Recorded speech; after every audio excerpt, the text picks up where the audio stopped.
The prosecutor was head over the DA. The DA never been able to beat him. He told me that. I said, homie, you need to get rid of him. We met on several different occasions. Me, him, and Shannon talked on several different occasions. He stayed with them for whatever reason, homie. But the guy ain't stopped helping him. I was frustrated and mad about it, homie. But I ain't stopped. I'm taking his son's shoes. I'm taking him, just trying to keep his, because he's a good kid. Graduation gifts. But nigga, I ain't doing this looking for nothing in return. I really believe that's a good kid. Still to this day. He didn't intend to do that. It's a reason why they ain't released the whole video. It's a reason why America have not seen that video. It's a reason why. With criminal defense mitigation, Shannon would have had an opportunity by way of the courts and Carmelo's rights to interview every kid up under that tent. Why didn't no kids intervene?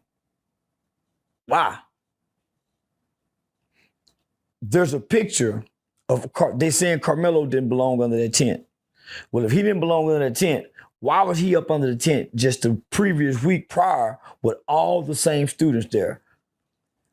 But you know who wasn't there last week? The two Metcalf twins. They were suspended. So they come back and then, this small frame kid was approached by 4 football players, not one white kid. And he never stood up. He remained docile until they started putting hands on him. New kid, new to the area, not a lot of friends, don't know how to fight, no violence in his history, never referral to the principal's office. No one can ever get on the stand and say this kid said anything threatening or anything in his past to now. Just all of a sudden, this one day, this kid is violent and threatening. No. I learned from going to school for psychology and dealing with criminal justice that even when you get in court, they look at what you've done before and add up what you today. Past behaviors have always dictate future action. This kid has no past behaviors of this. If nothing else, negligence, homicide. If nothing else, involuntary manslaughter, but not first-degree murder. Because that's intent. He didn't have any intent. One stab. With what? It wasn't a knife. So the wordplay was very tricky here. When they say a shove, it wasn't a shove, it was a slam on the ground. The mitigating factors is this kid have epilepsy. Any punch to the head, seizure. Too much stress, overwhelming, seizures. So those are the factors. Ineffective counsel, never objected to anything. Should have been a change of venue. Shouldn't have stayed in that county. I told that nigga, man, tell him move it. He said, man, they say we might get a worse jewelry. You ain't gonna get a better one there, nigga. That town, Collin County, is like this new town that's being built that we hear about online. They're just an all-white town and don't nobody live there but white people. That's what Collin County. That was one of the first towns to do that. Yeah, that was one of the first towns to do that. Just 10 years ago, nigga, if you go through Collin County today with a quarter pound of weed, you might still get 10 years in prison. When in most states it's legal. A quart, 4 ounces, 5 ounces, you might still get 10 years. If you listen to the closing arguments of the DA, he wasn't just talking to that little black kid. You know why I'm so angry with that nigga daddy? That's what I want to get to. Why? Man, just let me vent, nigga. Well, do your thing. Just let me vent, nigga.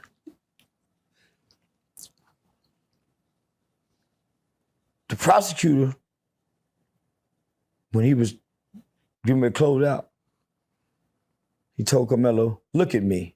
You look up at me when I'm talking to you. This is our town. And nobody's gonna come in. This is a lynching talking. And I ain't making this about race, nigga. But we all know from this around this part, we know what that mean out there, nigga. We know to tap your brakes, cruise control. It's some towns you know, that's a sundown town. If people don't know, if people just really want to know, that's a sundown town. Collin County is a sundown town. So the way he talked to that boy, and me not knowing the daddy left him there alone to take the sentencing, there's no way I can stand with that man. There's no way I can stand next to that man. He left his boy to hang, nigga, by himself. Standing, my boy, when he looked back over his shoulder, daddy, that with you, nigga, with them tears in his eyes, said, you get ready.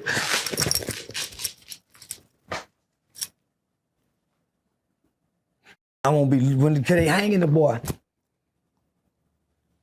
Nigga, can you imagine 17 years old, you don't know nothing about no trouble? You don't know nothing about no trouble? One day you at home with your mama, your daddy, your little sister, nigga. And this kid is innocent, nigga. He don't know about dope, from smoking weed, none of that. One day,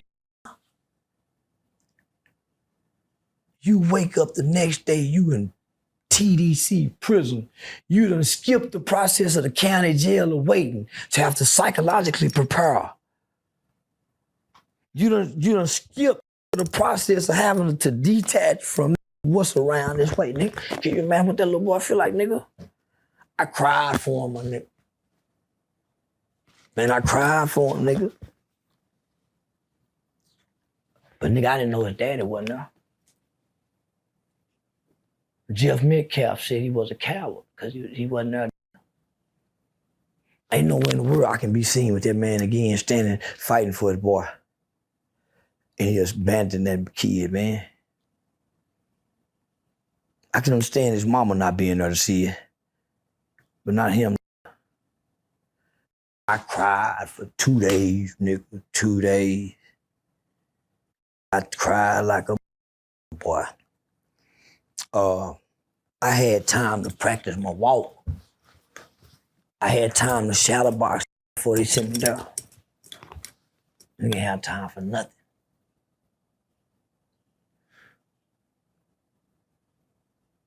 His mind can't even prepare for this.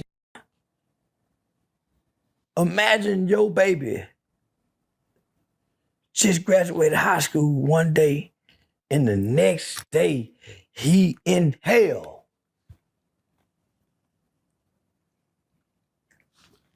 If he got to wait 2 to 3 years on appeal, he ain't gonna be the same kid. He gonna be a monster.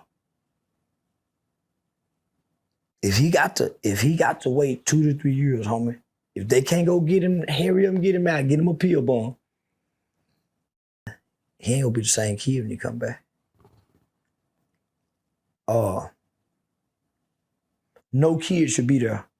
Now I heard people say, man, he's 19, man, that boy ain't like, man, that don't mean he grown.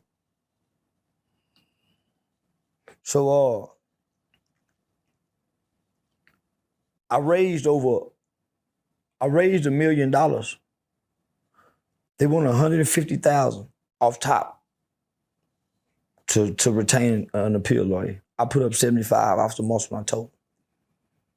The first thing the dad said was, we need to start a GoFundMe, man. They shut the GoFundMe down. When he tried to get the GoFundMe, he called me. They shut the GoFundMe down. I said, shit, nigga, that's good. Yeah, nigga, all that big. Now we can show the world for us, by us, with us, of us, or against us. Now we can show the world we can take her on like they do theirs. Chud got $1 million. Derek Chauvin got everybody done something to it. They raised $1 million for him. Let me see if I can do it for you, what I told him. I think I can do it. I got you, nigga. Tell him I got it. Tell him I got him. When you talk to him, tell him I got it. You send him some books to read to keep his mind straight. He called me back and said, man, we didn't even have the medicine. I said, I got the $1 million. I got a call from, man, some big name people. And I told them we're not doing no GoFundMe. We're not doing nothing publicly where we got to go. I think I don't beg nobody asking for nothing. The strongest man in the land. So nigga, I'm a strong.